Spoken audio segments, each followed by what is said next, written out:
So, what is an appraisal contingency?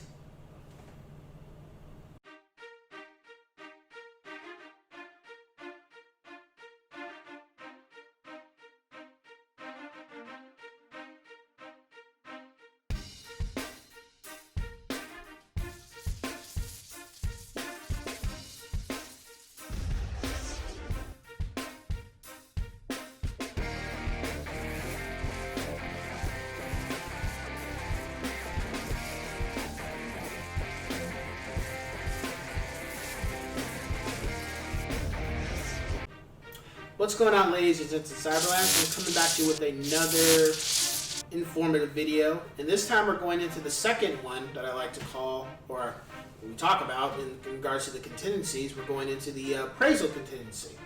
So, what is that? So let's just go into, we've already done the inspection and everything's good to go. Buyer's happy, sellers are happy. We're moving forward escrow, trying to get this thing finished up and wrapped up so the sellers can sell the home and buyers can move into their new home. Well, now we have the appraisal. So the appraisal is pretty much, in hindsight, ensuring that what you're paying for, or what you're paying for, is actually what the house is worth. What that means is that, let's say the house you're looking to purchase is $650,000, and that's what you put in, and that's what the seller is that's what the home is listed for. Well, the appraisal is pretty much done by a third party, and what they do is they ensure that the home is worth the $650,000 on the market.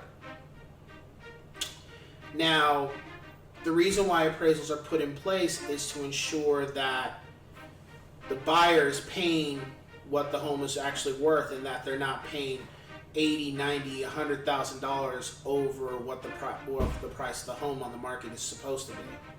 That's the purpose of it. Because the thing of it is that sometimes what can happen is that, and this can be a mistake, this just happens, is that sometimes people will think, a seller will think that their home is worth $600,000. However, their square footage, what the market can bear, what the other homes, and also what the house looks in regards to the modifications to the home, those all play a factor in what the house is actually worth. Even though the seller may think, well, the guy 2 doors down sold their house for $650,000, I should be able to sell mine for that, or $675,000. Unfortunately, what they don't realize is that there's certain things about that house that made their home sell for that much.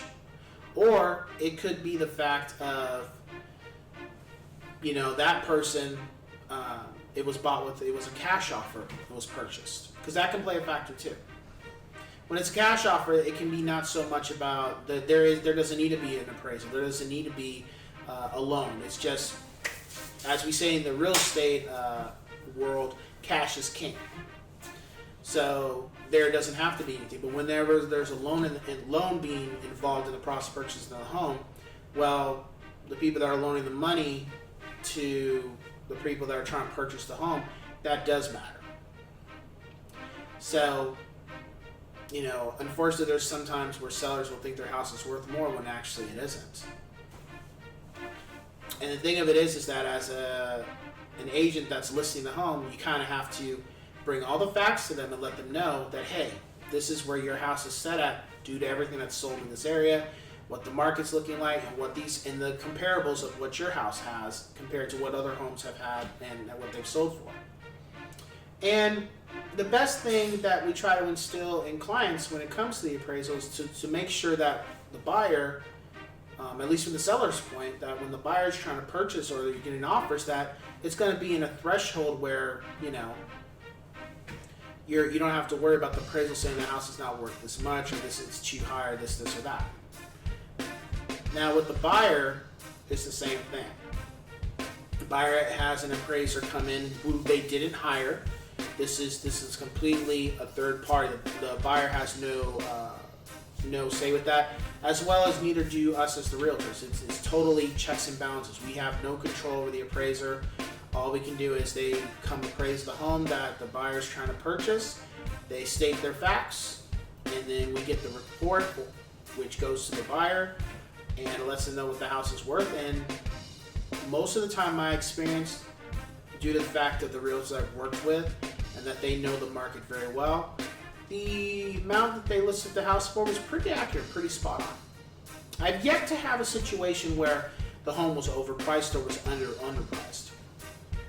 So, in my experience, everything is pretty much worked out. Now, why do we have the appraisal contingency? Well, here's the thing. This could be a problem if you don't have the contingency. So, let's say the buyers want to buy the home for $700,000, and the house was listed at $680,000, and the listing agent feels the home is, they listed at $680,000 because that's what the market says it's worth, right?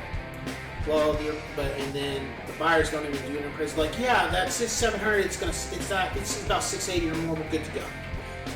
And the appraisal still is done, but the contingency is removed to say, well, we're still going to buy the home even if the home comes in at a higher value or it comes in at lesser value. And the appraisal's done, and it comes out that the house is really only worth $660,000. So now the loan for the buyers are pretty much like, hey, we're only going to pay what the house, we're only going to loan you for what the amount is worth. We're not going to do the difference. So you're going to have to come out of pocket, meaning that the buyers are now going to have to come out $40,000 as opposed to $20,000. And that can cause a serious problem for the buyer because, hey, either we don't have that kind of money, we only set aside this $20,000, or we don't want to pay that much for the house. And then that's where there becomes problems because now buyers are removed the appraisal contingency before they had the appraisal done. So now it turns into like, well, we don't want to buy the house, but we the contingency. Mind you, they still have to, we only have one contingency left, which is the loan if the inspection's already been done. See the dilemma? Again, just like the inspection, we not normally, but don't advise clients to not have an appraisal done. Like, remove the appraisal contingency when we have an appraisal, because you never know. You never know. However, what I'd like to do is anytime I am working with the buyer and they're interested in a home, I make sure that I get a comparable market analysis. And what that is pretty much looks at all the homes that have sold in that area, what they sold for, and how they were similar, what were their differences, and how much they sold for. And once I give that information to my client, it lets them know that, hey, even if we don't you don't want to do you don't want to have the appraisal contingency, this is roughly what the house is. So the numbers already look good, and that's one way to say, hey, this can still work. That there's not going to be a problem with the amount of how much the house is worth in regards to what the appraisal says. That's one thing I like to do. However, I still tell my clients that, hey, it's your decision if you want to if you don't want to do the appraisal contingency, if you just want to omit it and not have it before the appraisal is done. That is your decision. I always leave the cards in their hands. I don't try to say, no, we need to do it. I say, here's all the information, we can go over it, and then you guys can talk amongst each other, give you some time, and we can talk it over how you want to proceed. You still give them the option, because at the end of the day, you're there to serve their needs, and they are the ones that are purchasing the home, and they are the ones that are living in this home, not you. So you need to keep that in mind still. At the end of the day, you're serving their needs, and this is for them, not you. So don't try to cut corners and not give them the education that they deserve as a client to make sure that they're going to get what they're asking for. They're going to get what they pay for. And there's not going to be a situation where they are paying $700,000, but their loan's only covering $660,000 now because they didn't do the appraisal, or they removed the appraisal contingency before they had the appraisal done. Now, if they chose to do that, that was their choice, but you made sure you gave them the information so they could do that. and cut corners and withhold information. You told them all the facts, kept that positive energy, controlled your emotions, put it in a good light, but still stated the facts. And they made the decision on how they want to proceed, not you. Because if something goes bad in the transaction, you don't want it to be because you withheld information or you didn't educate them. You want it to be because either things just didn't work out, or it's because they chose to make these type of decisions and it didn't work in their favor, but not because something you didn't do. You always want to make sure that any decision that your client is making, they have all the facts and they have your support, but it is their decision of what they're choosing to do. You're not the one making the decisions for them. Because one thing you don't want, and I'll continue to say this, is you never want a client to walk away after everything's said and done feeling they made a mistake.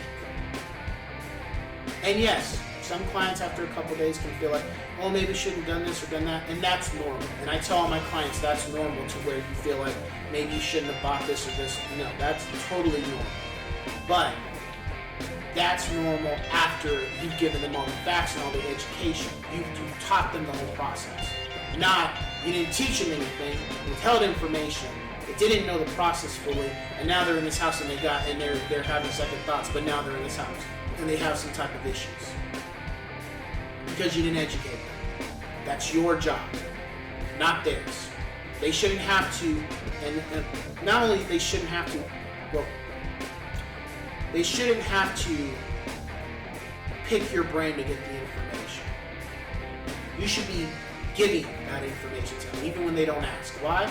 Because not only are you continuing to show confidence, you're showing character, but you're also showing that you're honest, you have integrity, and you continue to show them value that they hired the right person to help make their dreams become a reality.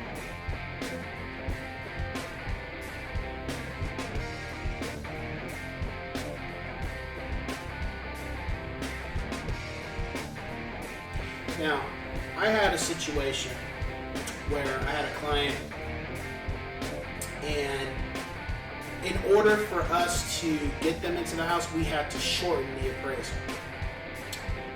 And of course, this happened during the whole situation with, the COVID stuff had started to kick into gear around this time. And unfortunately, people were freaking out, justifiable, and we ended up having the inspection done, credits were distributed and agreed upon, and the loan was done. But the appraisal was sitting in limbo. And it got to a point where the seller wanted to back out and didn't want to sell the home because they felt like something's not right. Because sellers can get a little jittery, They could feel like, hey, you're stalling, something's wrong, you don't want the house, you're looking for something else, and I still have other people, I don't want to lose my opportunity to get this house sold. And I had to be on that phone with the listing agent every single day, letting them know, no, my clients want this home, they want the home, tell your seller, this, and that. And finally, it got to a point where the appraisal still wasn't being done, it wasn't getting done. And I finally had to get in touch with the proper people and I said, look, what do I have to do to get this appraisal done? Because the house is vacant, nobody's living there, we need to, this is holding us back from closing this escrow. And got it, it wasn't my job. It wasn't what I was supposed to do. But I did what I had to do to make sure that my clients got their home. The sellers were able to sell this home and move on with their life. And sometimes, again, like I said in my other videos, that's what you have to do. It's not about who did this or did that, because at the end of the day, I know I help my clients, and that's all that matters. And I made a good friend with the listing agent too. Because I showed them, hey, you got something coming up, or you need this or that, let me know. It's not just building a relationship with your clients, also building a good relationship with other realtors, because hey, it's a melting pot and everybody knows each other.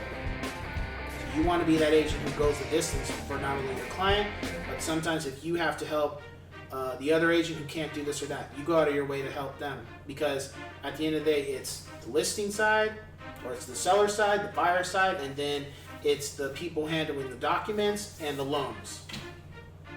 All those people to make not only the seller is happy, but the buyer's happy. And in that process, if you got to do somebody else's job just because something's going on, or they can't, or they're not pulling their weight, whatever.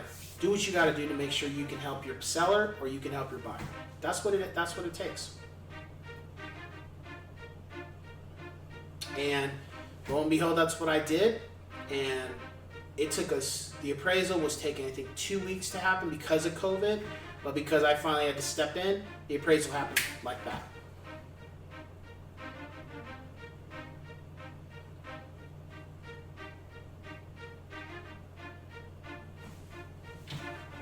And I don't, to this day, I don't look at it like, well, this. I look at it like I did what I was supposed to do.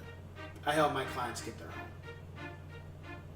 Not I did somebody else's job. That's not how I look at it whenever I look back on that escrow. It's not I did somebody else's job, that's why it happened. No, I said I did what I had to do to make it happen. Ethically. Nothing illegal, but I did what I could to make this process get done. That's it. And lo and behold, the appraisal was fine. Everything was good because my clients already knew about the market analysis of what the other homes have sold in that area. So the appraisal, there was no issues with regards to the pricing of the home and whether the market can handle it and whether the loan was going to work for my clients. But again, I never told my clients to not have an appraisal, and I never told any of the clients I've worked with to not have an appraisal, to omit it. Never done that. However, sometimes I've told a client that, hey, they understand the market, we understand that, we still have 2 contingencies, because there was one point where it was a home where we didn't have the inspection yet, we just had the appraisal. And the sellers required that the appraisal be removed in order for us to proceed with the escrow, and I was like, okay, not a problem, because we still have 2 contingencies, which we did. But my clients had all the information before they even made that decision. Market analysis showed everything was good, so we removed the contingency, we kept it pushing. And I'll get into more about that strategy and why sometimes you can go about it to a certain degree how it works for you. So with that being said, if you have any questions, feel free to shoot me an email, text me, give me a call. If you're looking to buy or sell, let me know. I'd love to be able to make your dreams become a reality, just like I've done with my other clients. And again, I get to educate, because that's one of the most fun things I like doing as a realtor is I get to educate clients and let them know the process. So they understand it's not so straightforward, it's not complicated, but it's not so easy, but they feel better about themselves too once they're living in their house, because they know that, hey, I know about this process because not only I had a good realtor, but it's the fact of they sat down and they taught me everything. They let me know everything, and and that's really what it's about. So with that being said, I will catch you guys on the next one. Take care.